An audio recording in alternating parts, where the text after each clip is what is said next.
My name is Rachel Rosner. I'm the president of Citizen Screener Evanston, the host of this multifaceted, multi-day event, Earth Week for Everyone.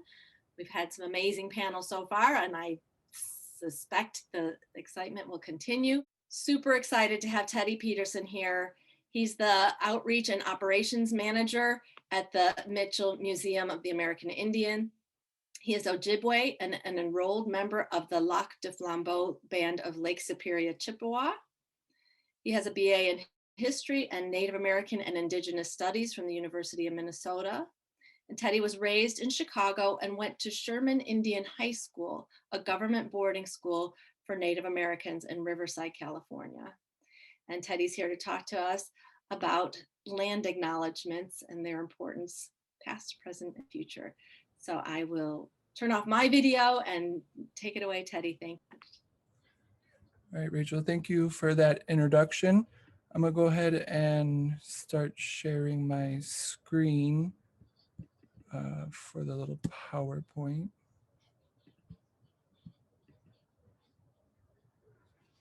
Okay, so again, I am Theodore Peterson from the Mitchell Museum of the American Indian. Our executive director is Mary Smith. She is serving in that role in an interim term at the moment. So kind of jumping right into it, land acknowledgements. We kind of, the Northwestern Native American Indigenous Initiatives is a really good resource if you're ever trying to get into a little bit more literature about land acknowledgements and the importance of them.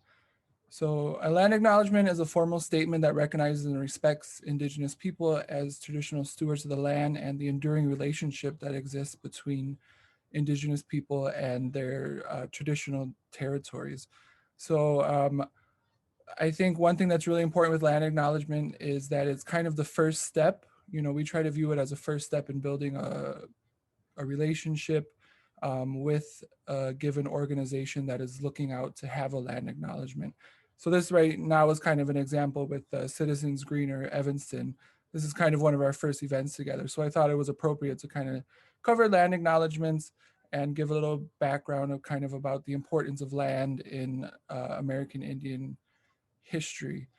So it's important to know that these land acknowledgements should come from the company or the organization, and it should come from a good place.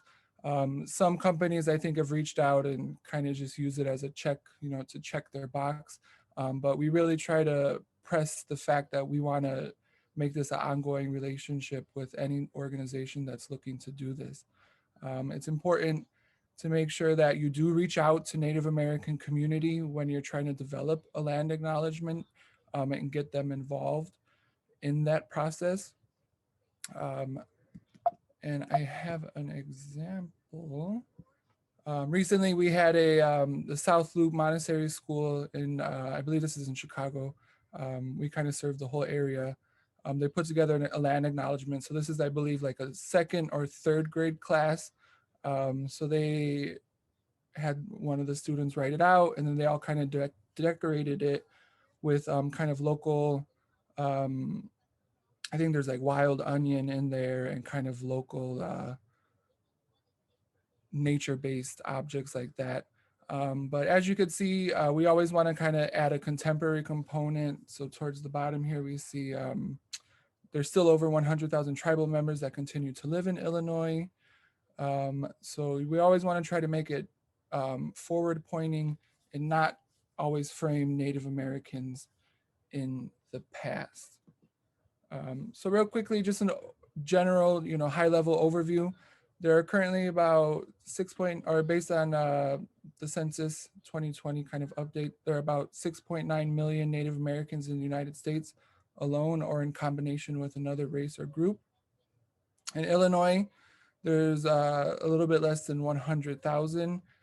And then in Evanston, the population makes up about 0.1%. So I think it's only quite a handful, less than 100 in Evanston itself. Just again, a high overview of backgrounds on tribes. Tribes are governments. tribes are also sovereign nations. There is a government-to-government relationship when it comes to dealing with the federal government and federally recognized tribes.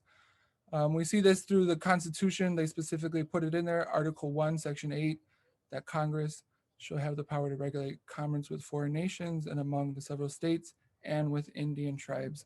So this put Native Americans kind of in their own category. And through, continued education, you kind of see that a lot of this comes from land and the relationship with land. A little bit more, currently there are 574 federally recognized tribes. 229 of them are from Alaska. To kind of keep it contemporary, like I said, that's a theme we always want to bring up when discussing Native Americans. The last federally recognized tribe was Little Shell in Montana, which happened in December 2019. Other than that, there's 33, so a total of 34 states that have federally recognized tribes. And also there are some tribes that states that are state recognized. And then beyond that, there's also, hundreds of tribes that are not recognized by the federal government or state government. Here's a current map of the reservations that are still around in the United States. So we have a lot in the Southwest, Oklahoma, that kind of connected to a lot of people know about the Trail of Tears. That's why we see a huge population in Oklahoma.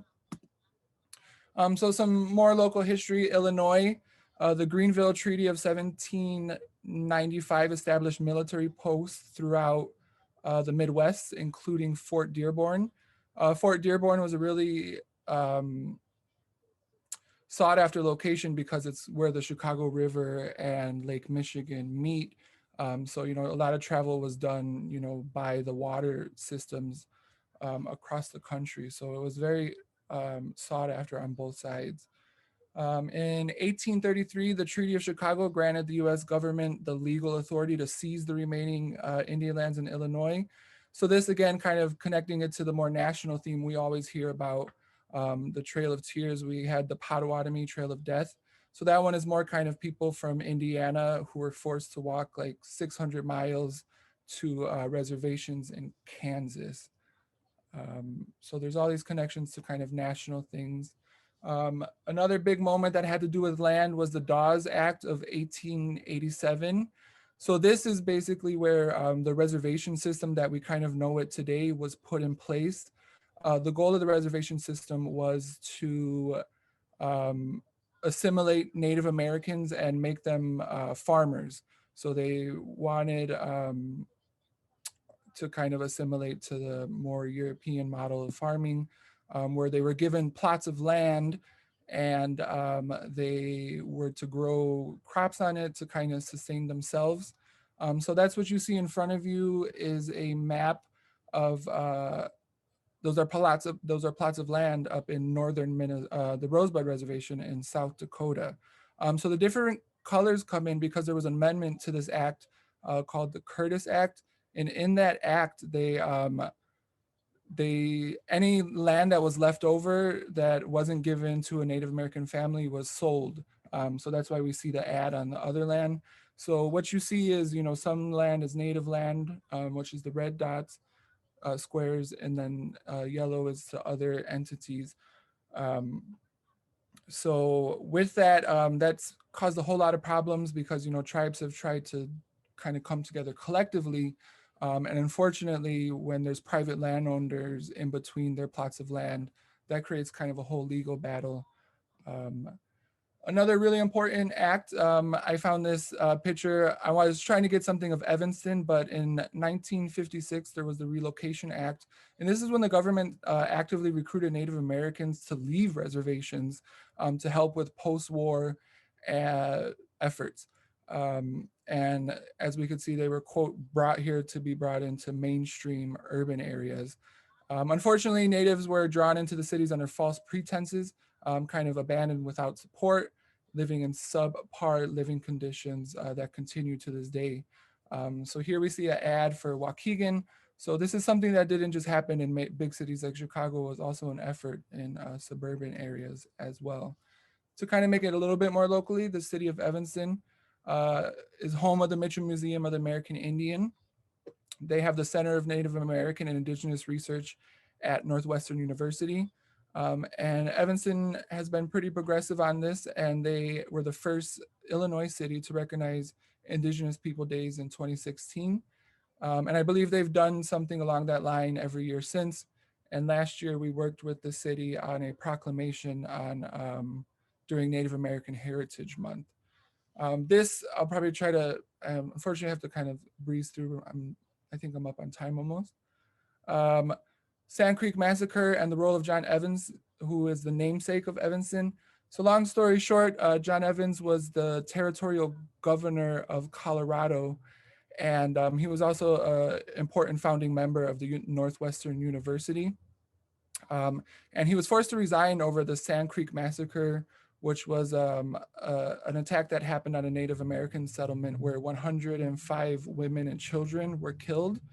And the point of the commission in 2014 was to see if, the university kind of benefited from the Sand Creek Massacre.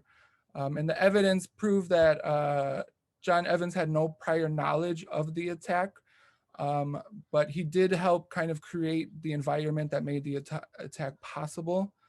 And beyond that, he kind of refused to acknowledge or criticize the attack.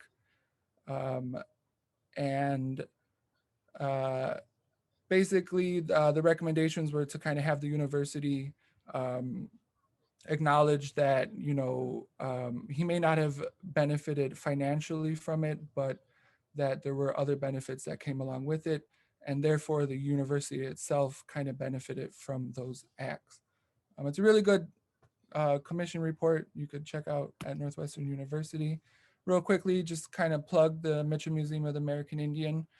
We try to promote a deeper understanding of respect of American Indian peoples through collection, preservation, and interpretation of traditional and contemporary arts and material. We are only a handful of museums across the nation that focus exclusively on American Indian culture.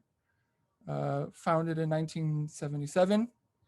We moved to our current location on Central Street in 2003. Became an independent 501c3 organization. Pre-COVID, we did we have about 10,000 items in our collection. Pre-COVID, we had about 10,000 visitors per year. We're the member of the American Indian Community Collaborative, which is a group of about 18 organizations throughout the Chicago area that support Native Americans.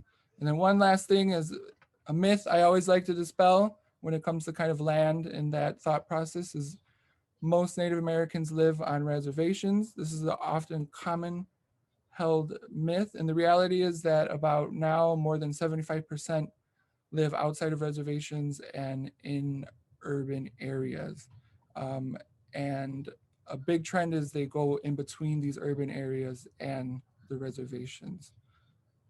There's a lot of information about Chicago area Indigenous peoples. Again, Northwestern University is a great resource. PBS has a documentary, and then there's a book about the Pokagon band in the city of Chicago.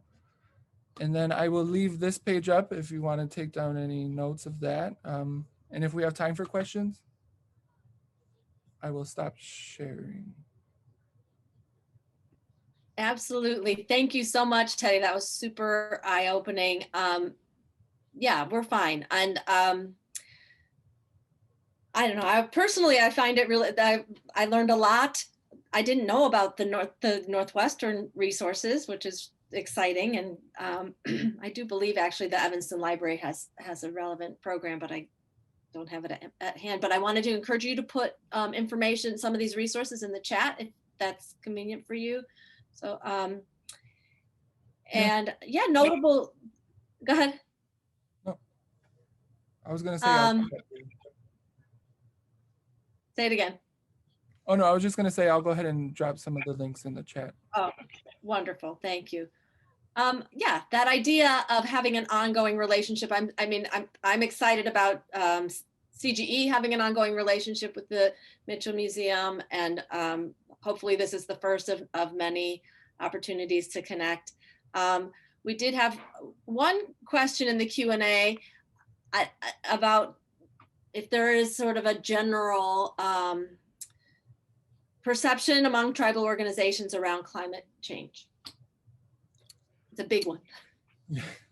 I mean, I'll admit I'm not an expert in that field, but it's, not to fall into a stereotype of Native Americans and nature, but, it is a big part of the culture that we kind of continue or try to continue on as much as we can. So, well, try not to generalize in any aspect. You see a lot of efforts kind of with the pipelines being built in Canada, and through, reservation lands in North Dakota, I think in South Dakota, that tribes are, speaking up for themselves when it comes to these land issues and kind of issues, involving climate change. Right. Jesse asks, do we need to rename Evanston? I'm not going to say that as an official policy or stance of Mitchell Museum. Something to think about. I think it's something to think about. All right. Well, I think we probably should move on at this time, but I'm incredibly grateful, and we'll look forward to hearing and connecting with you again in the future. Thank you so much, Yes. Teddy. And, any, organizations or anybody out there, info@mitchellmuseum.org. I'll throw that in the chat. And we're more than welcome to start any type of relationship.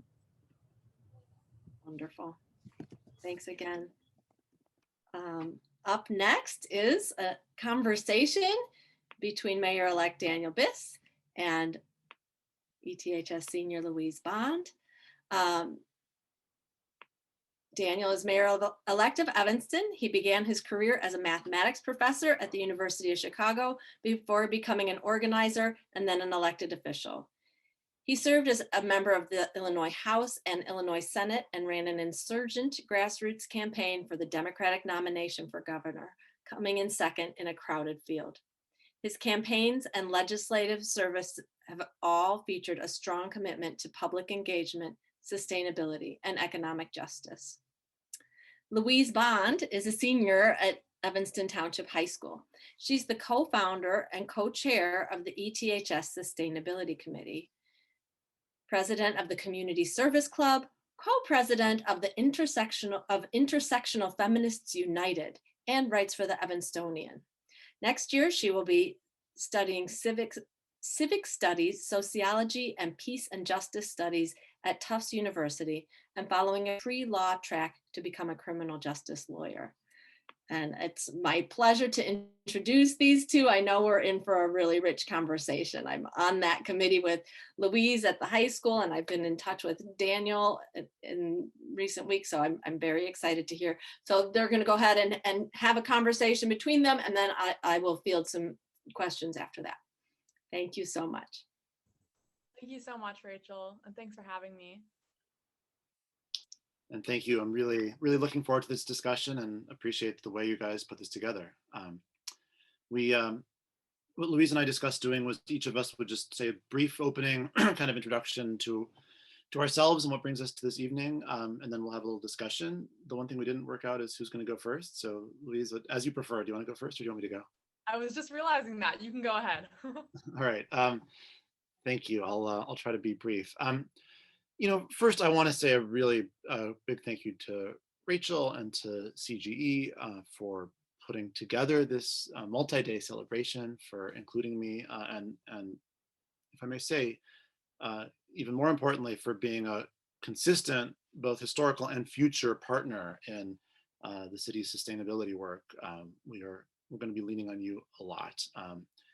Thanks, Louise. I'm really excited that we get to have this conversation together. And I do want to just quickly recognize Teddy and the important discussion that we just had the privilege of hearing. I think we would do well to take that discussion very, very seriously and have it at greater length the next time we have the opportunity, because I think it's foundational to the moral underpinnings of who we are as a community.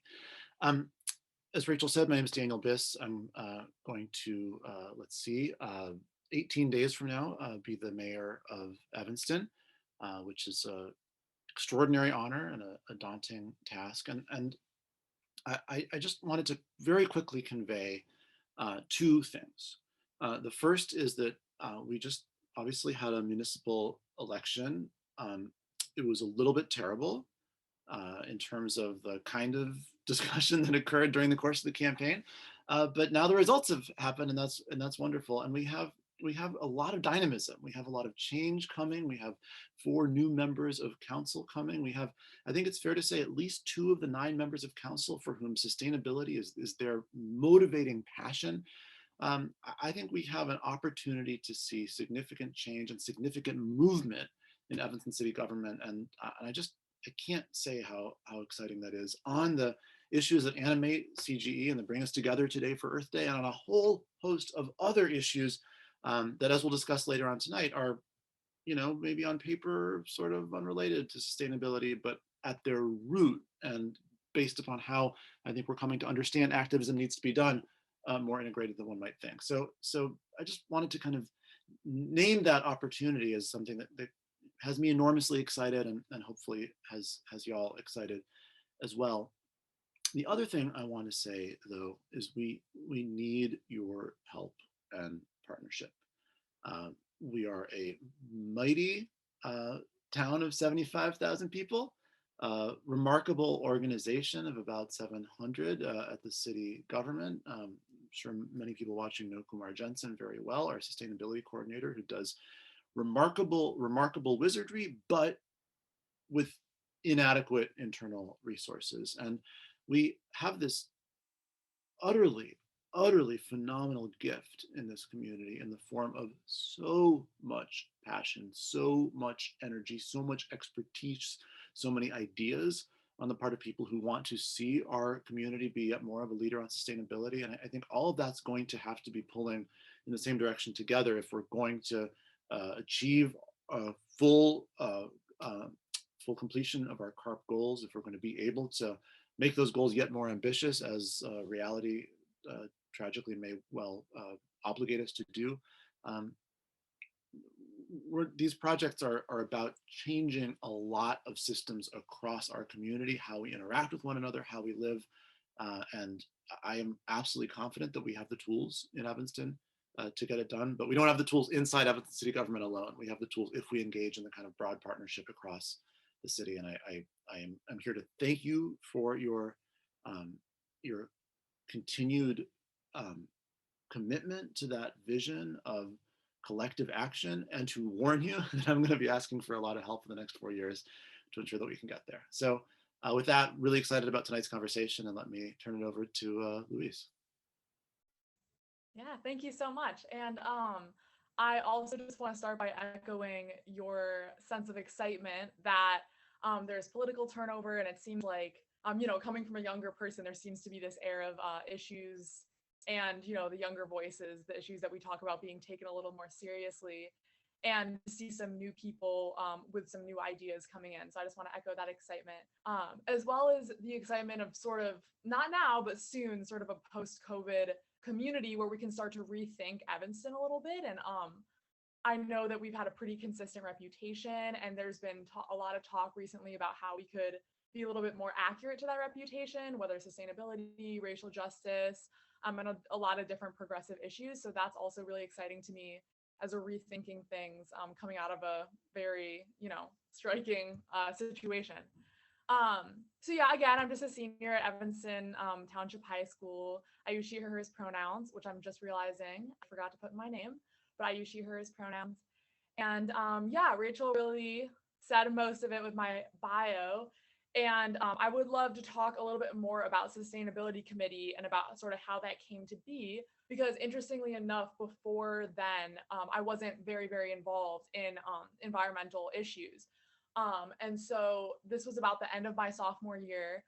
2 other students my age and I, Mia and Sarika, who also co-founded and co-lead the Sustainability Committee, we sort of came together with some other students, and we brought together like 4 different student groups in the school, out of like a realization of how many simultaneous efforts in the Evanston community were going on, for, you know, climate action, climate justice, at school, at the city level. And so we were like, let's get together. And so we started meeting with administrators and recruiting community members, teachers, students, professionals, parents of students.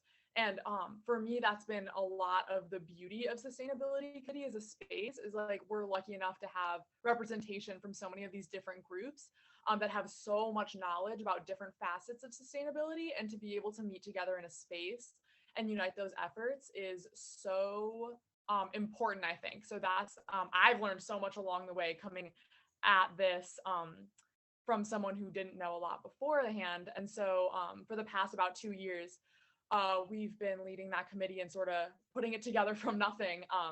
We split up into some, well, not nothing, I shouldn't say that. It was uniting of efforts, as I said before, but we have some subcommittees too. We have an energy subcommittee, waste and facilities that focuses on food waste, plastic, and just other forms of waste, and resource usage. And then a curriculum committee, which is really interesting.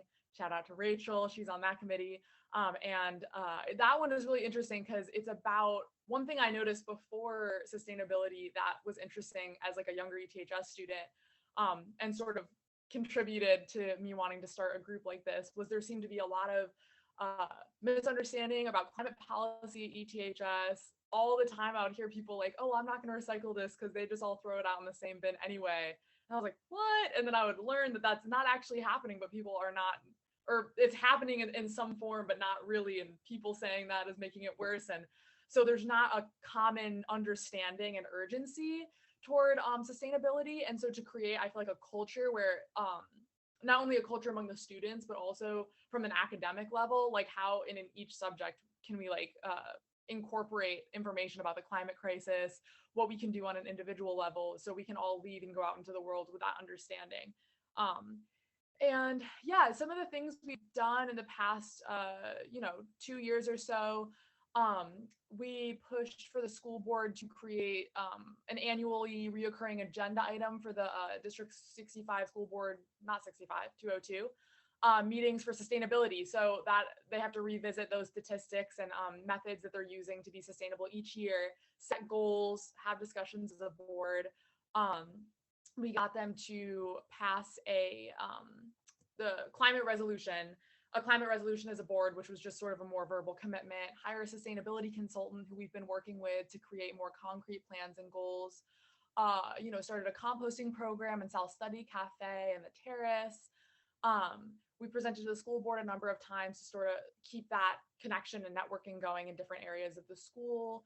And right now, aluminum bottles of water are going to be replacing the plastic water bottles in the vending machines. So that'll be a little more relevant when we're back to school, but that's something Waste Committee was amazing, and something I'm super excited about. So that's, my little spiel about the committee, but I'm also very excited to talk more about Evanston climate issues as well.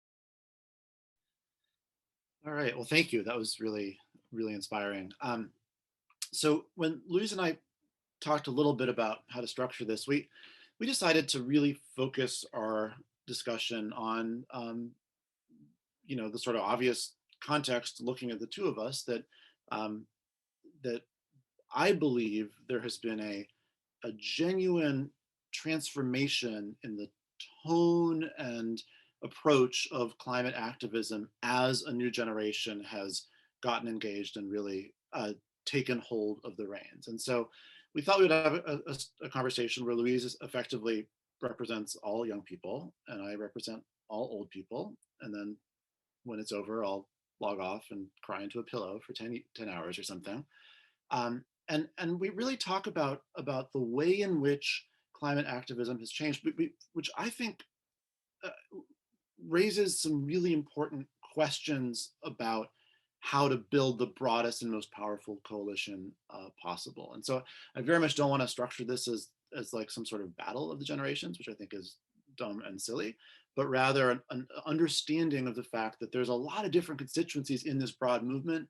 And as the movement evolves as a result, I believe, of necessity, we need to figure out what our tactics are going to be. So I thought I would start, if you don't mind, Louise, by trying to enumerate what I think are the different attitudes and qualities that the new generation of climate activists has brought to the table, and see if you agree with those.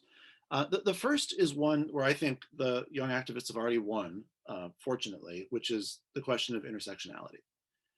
You know, when I started running for the legislature, not much more than a decade ago, I would not go to my Sierra Club endorsement interview expecting to hear questions about racial justice. That might have been something that the people in the room happened to also care about, but it wasn't really seen as a part of the environmental movement's responsibilities. And in a very short time, I think that's changed in large part because of the insistence of the younger generation to bring questions of racial and in particular environmental justice into the forefront of our discussion. So that's one distinction where I think there's no battle left. There's no serious tension left, and I think that's a great thing. The other two areas I think are areas where there's a greater level of uncertainty and sometimes even miscommunication. The first is about capitalism.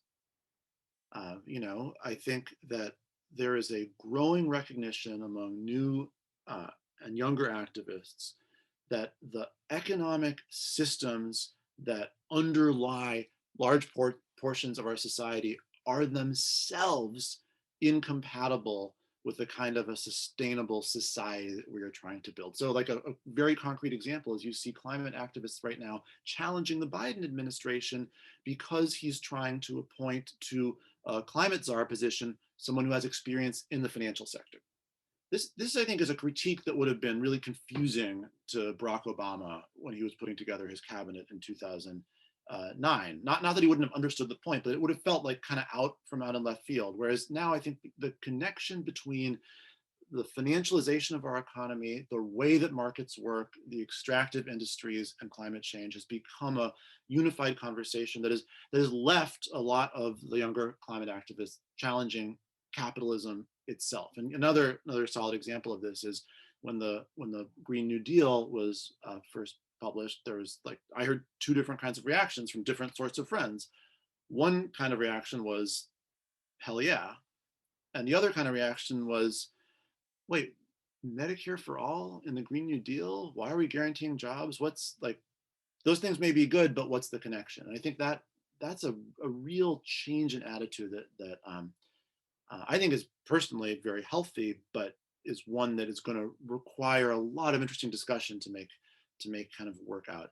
And then the other topic is really about kind of what I might call electoralism and incrementalism, where I think there's a greater willingness to question whether progress is best made within the confines of our political electoral system that kind of demands a certain form of incremental change, or whether that approach to making change is, let's say, secondary to a kind of a more a radical set of demand-driven activist behaviors. And I think of a specific example on this front that has got me in trouble in my own political career. You know, not too long ago, I don't know, let's say 5 years ago or so, maybe 6 years ago or so, there was a debate about fracking legislation in Springfield. And there was one of these typical Springfield situations where all the different interest groups sit in a room and hash out a deal. And in this instance, you had various sort of bad guys at the table.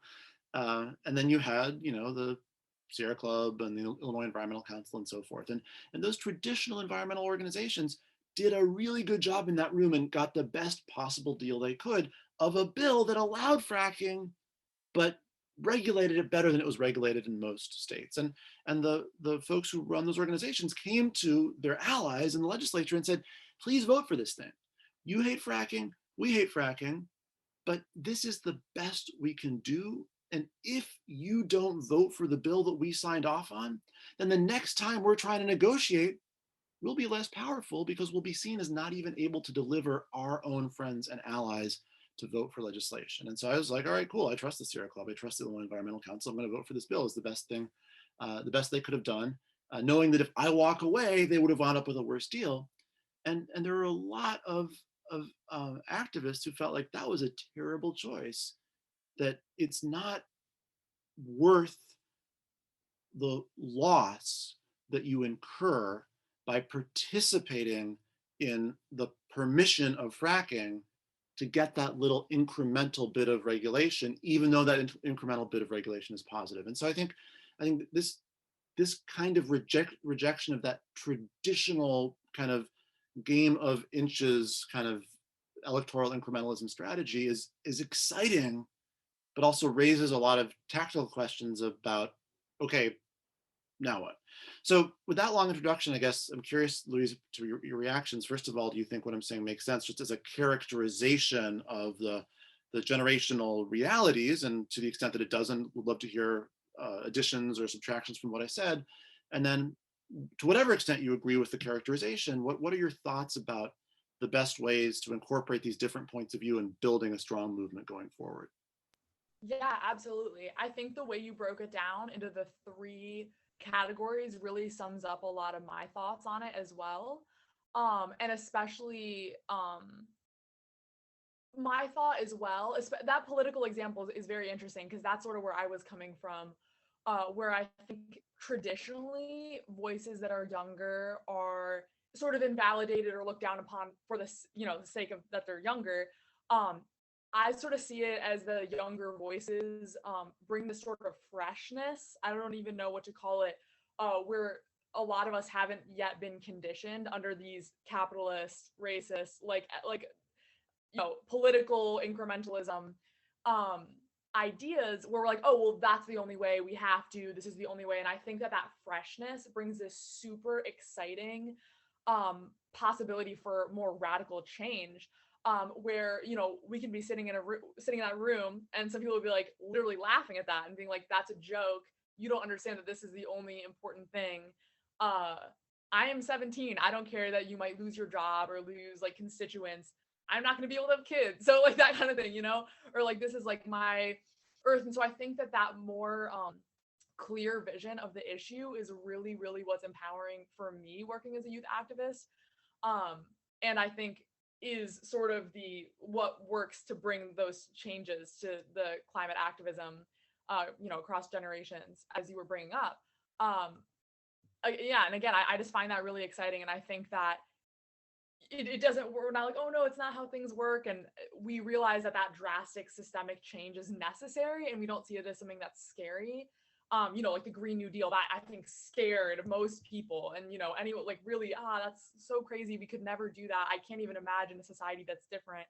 Whereas I think that people more my age are a little more predisposed to see instead what's so wrong with certain, like, let me say it like this. If there are barriers to us getting to a point where we can effectively fight climate change on the right path and like actually be on time to fighting the climate crisis, then those barriers are signifying that there are issues within our society that we need to address so that those don't exist. Those shouldn't exist. So why do those come up? It's because we live in a like capitalist society, that maybe it's the way the two-party system works with, log rolling and AP Gov was last year. I forget these terms.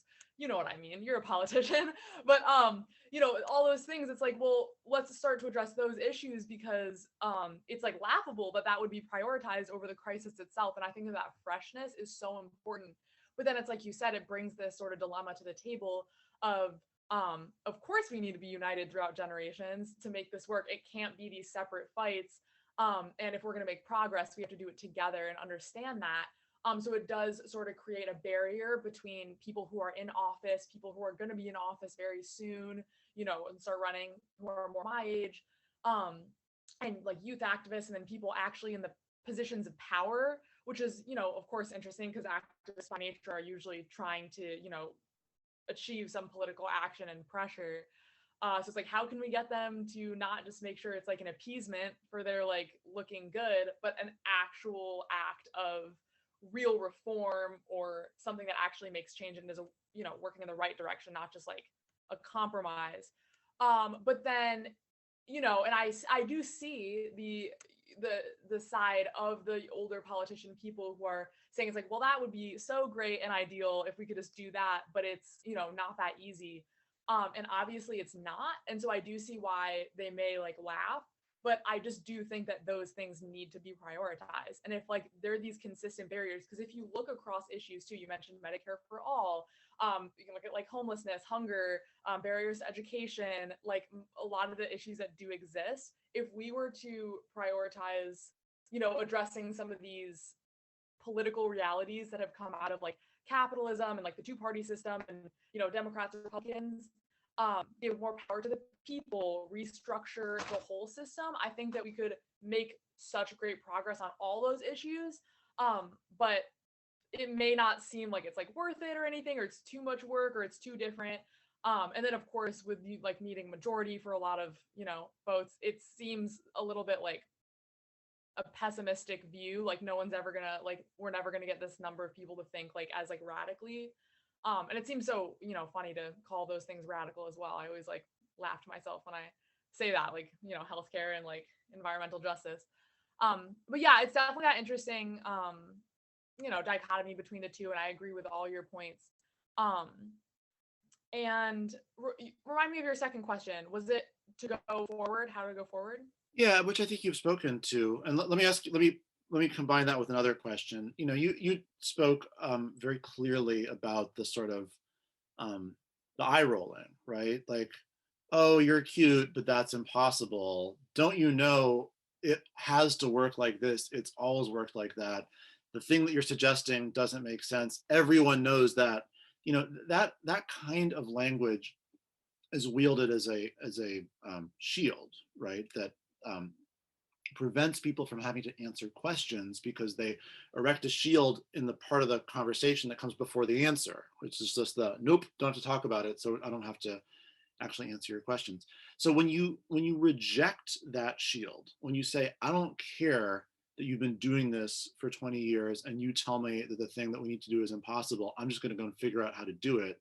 What you're doing is making a lot of people feel extremely uncomfortable, right? You're making them feel insecure and defensive, and sort of naked, right? Like all of a sudden the protection they had has vanished. And so my question for you is, in the course of your activism, have you encountered that in a concrete way, like where you're in a room with people and the conversation goes off the rails because you want them to explain why they can't do X and they're just like, that can't happen, and then and then tension comes from that divergence in points of view? And to the extent that you've experienced that, what do you do about it? What's the way past that that doesn't just kill the conversation? Yeah, that's a great question. I'm definitely no stranger to the she's crazy. This girl's crazy. Like she doesn't know what she's talking about. Which is of course frustrating, and you learn how to, you know, deal with it and prove them wrong, which is always satisfying. But you know, yes, to answer your question, yes, I've been in those situations. And so what I try to do primarily is try my best, for my own sanity as well, and like my own moral compass, not to tame down what my beliefs are and what I think should happen, and not apologize for saying something that's maybe considered radical, you know, in a diplomatic way, and understanding that, you know, there are barriers, this does impact real people, but not tame that down, and say it how it is from my perspective. And I mean, one of my favorite things is explaining like logical steps, is like, this is why it's like this. I'm not crazy, and I'm not shy about doing that as well. So I find that I think explaining where I'm coming from and why this issue, why I am right, I mean, to put it lightly, why I'm right about a certain thing, helps, but also acknowledging, because a lot of the times what it is, and I'll speak in the context of sustainability committee, to also like have an understanding that like the administration has like their immediate jobs, and you know, we don't have like infinite resources, and like that is a lot of paperwork and time out of a 24-hour day for a person who wants to, you know, go home after like a 9 to 5, or like a person who works on you know, operations teams or whatever. So like acknowledging, you know, what certain reforms or policies, the implications they would have for everyone involved is important. And I find that, you know, approaching that conversation from both sides keeps it going, as opposed to just being like, all right, she's like, this isn't going to get anywhere. So yeah, but it's interesting because that can be a point of frustration, because you want to be like up to compromise, but also explain why you can't. So I just always try to explain myself and not be shy about bringing up what I actually think should happen, and why maybe something is not crazy. Because I always think that asking why someone thinks that, whether it's a comment that someone made that's like inappropriate in a certain way, or like anything, I would say like, why did you say that? Like there's a reason, and it can expose certain things that they might like believe or think or whatever. So that's sometimes the route that I take, but it is a major frustration, I think, for a lot of like young activists and myself in a lot of different spaces, where like we just know, like, where it's that sense of like the eye roll, like you said, like, I don't really care, like you're naming all these like reasons that we wouldn't be able to, and I can come up with like 5 things that we could do to address each one, but I don't have the power that you have, or you're not taking it seriously. So like I know that like after this meeting you're gonna like forget this ever happened. And there's so much frustration in that. And I mentioned before, I wasn't that into environmental activism until about the end of my sophomore year. And among many factoids that I've learned, I've learned the, I think, infinite frustration of climate activists going up against a system or a politician or administration. You always, when you think you got like 10 steps forward, it turns out you only got like 2. And sometimes that can be frustrating in itself, but just making sure like persistence, I think, is also important. And yeah, I might be straying from the question now, but it's definitely the real issue for a lot of young people. But I also I think affirm myself internally always, and I at the end of each day can remain confident that I'm like doing the right thing and that I'm not stupid. And so just personally, maybe from a personality standpoint, when people say that kind of thing, I don't really internalize it, and I understand that it's a product of our current political system, a current reality that, while socially constructed, has real implications, and I don't ever feel the need to internalize that or stop my efforts from continuing or believing. I never just like, oh, maybe they're right, like maybe we actually can't do anything. That's also, because that can happen, that can, this is like someone who's supposed to be your teacher, or you're this or you're that, who you're supposed to like obey, and like their authority, they know more than you. But if I can affirm to myself every day, my age does not mean that I know less. My life, like my lack of life experience, helps me in certain ways and hurts me in certain ways, and make sure that I don't internalize those messages that I can't contribute anything. That also helps me to like continue forward. Yeah, but I think that the idea that differences in life experience are helpful and hurtful to everyone in various ways is a really critical attitude for everybody to bring to these conversations. And I think if everyone brings that sort of confident humility, let's say, to the conversation in good faith, I think there's the ability to make a lot of progress. Let me ask just follow up on this a little bit more. One thing that I believe strongly is that there's a place for incrementalism. And I think the challenge is to figure out where that place is. When is, I mean, and whether it's, like Elizabeth Warren, Bernie Sanders, and Alexandria Ocasio-Cortez are all very, very, very skilled at figuring out how to snatch a small victory out of nothing. And that's valuable. That's a version of winning, but it's only a version of winning that's visible if you're able to accept incremental progress as a type of victory sometimes. And I think one of the deepest challenges in maintaining one's humanity in the life of politics is building and maintaining the capacity to know when incrementalism is victory versus when incrementalism is some form of selling out, and to understand that there's a really complex gray area in there. How do you think about that question? Yeah, wow. Yeah, thank you. And that's, it's interesting, as you were saying the fracking example, I was even struggling. I was thinking about what I would think in the situation, because it's like I said, even though like we created the political system and we have the power to change it, it is real and it is how things work and it is how change gets done. So I can't just like dismiss it.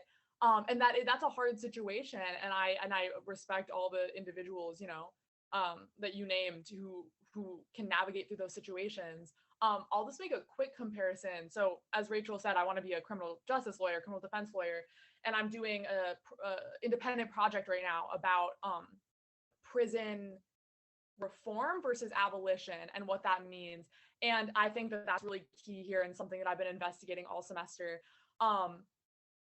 It's like at my core, I know that the system needs to be gone, but I also know that it's not going to be gone tomorrow. And there's human lives every single day who are going through things. So I think there's a term like harm mitigation, and then also investigating whether a reform, a policy, an incremental step toward victory. There's a few questions that you should ask and investigate to see if it is a success or it is selling out. And I think that it's a really hard distinction, by saying there's questions you can ask. I don't mean that they're easy, but I think certain things, what is the long-term impact of this?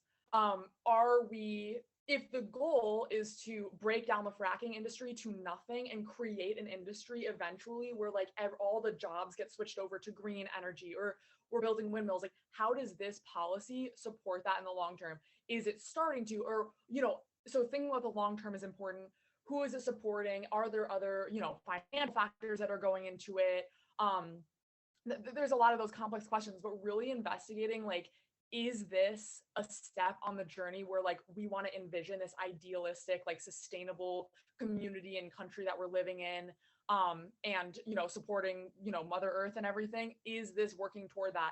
Or what are they doing? You can tell, and I'm sure, as a politician, you get good at this. Like, why are they bringing this to the table? Why did they propose this specific amendment?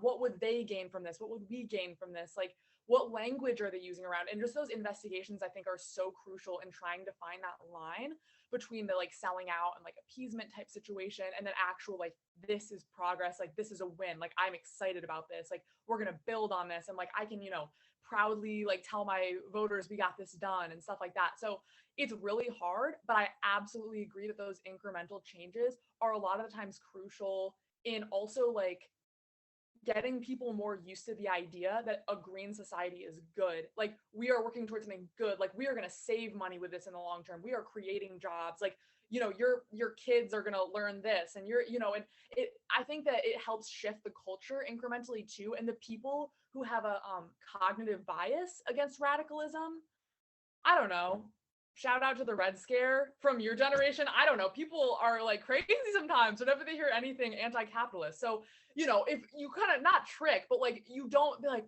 we're going to do all this, and you sort of like do these tricks, even though on some level you shouldn't have to.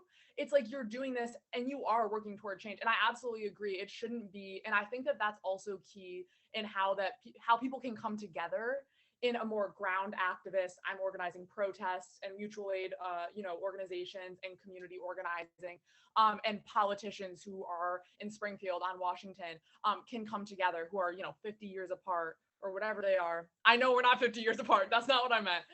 Don't worry. That's not what I meant. But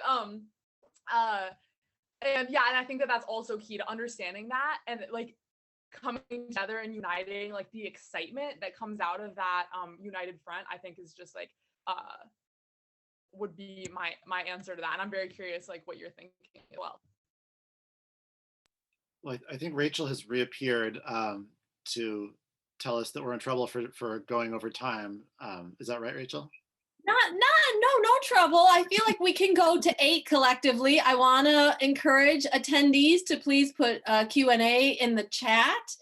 And I have a question, but let me hear you respond to Louise. This is really fun to watch, and I'm so sad that Louise is leaving town because the two of you could really start the revolution here in Evanston, but Yeah. You'll have to do it without her, Daniel.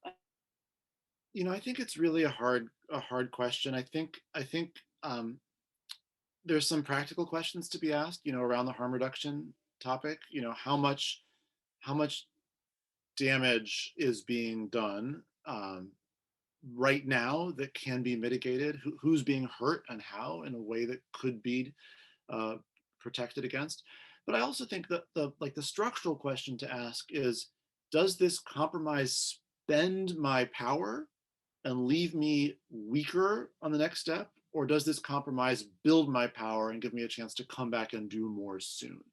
That's obviously a very subjective question, but I think it's the question that really fundamentally, if it can be answered, distinguishes between a wise, albeit frustrating compromise versus a, nice sounding, but ultimately sellout-y kind of cave.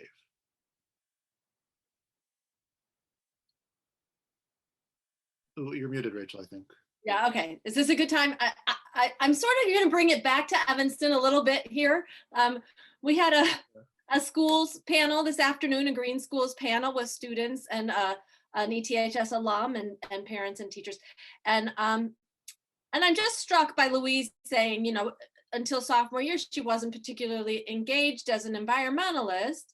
And here she is in this leadership role. And as we join the sustainability committee, learning that a lot of kids don't learn about it unless they take AP environmental studies, right? And so that's one big piece, is the urgency of climate justice education for every student in town. And we talked a little bit about how the city can partner with the schools around that. And I know that that's in some ways a limited relationship, but the other piece is, the schools are a huge piece of CARP implementation. And so that's, and that's an important relationship as well. So I invite either of you to comment on that.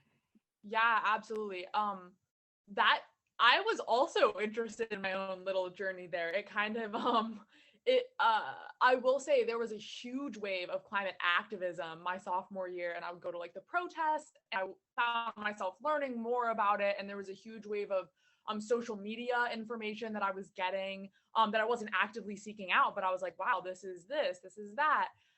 And I do think that being presented with that information instead of having to seek it out, always, in biology classes, you learn about it.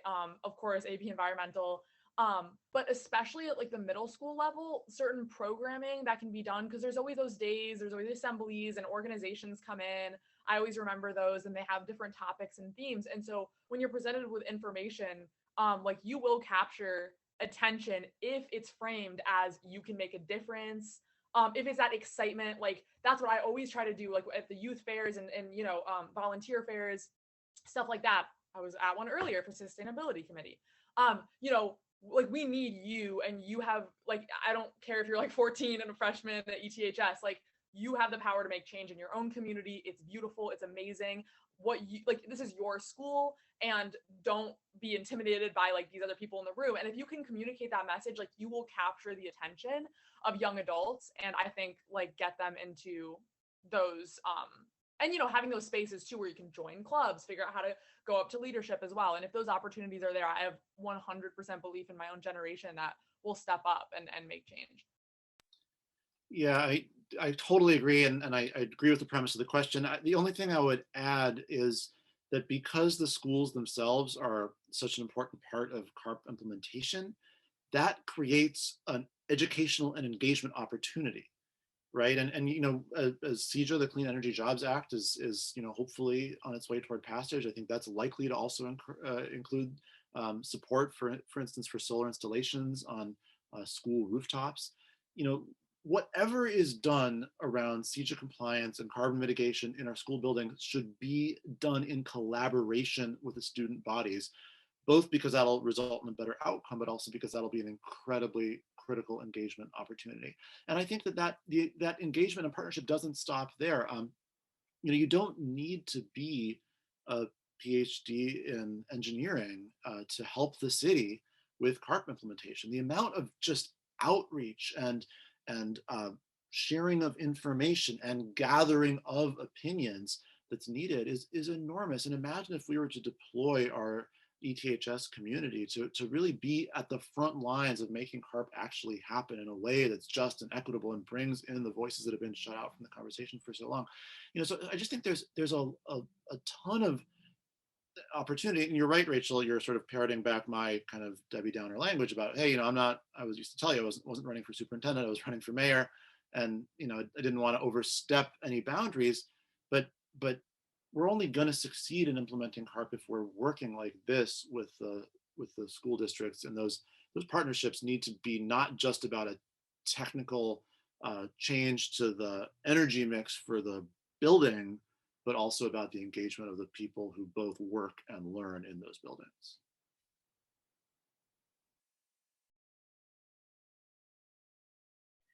I think we do have to wrap up, sadly. Thank you both so much. This was such a thought-provoking and exciting, energetic conversation. Somehow I feel like the two of you are going to wind up at cafes together over the years and continuing this kind of discourse. It's really rich. So I really greatly appreciate it. We're very excited to see what lies ahead for you, Daniel, and what you're bringing to our town. And personally, I'm excited to see what lies ahead for you, Louise. I did redrop the registration link into the chat. I encourage folks to check out our subsequent programming. There's lots more good stuff over the next couple days, but I'll leave it at that. Thank you, everybody.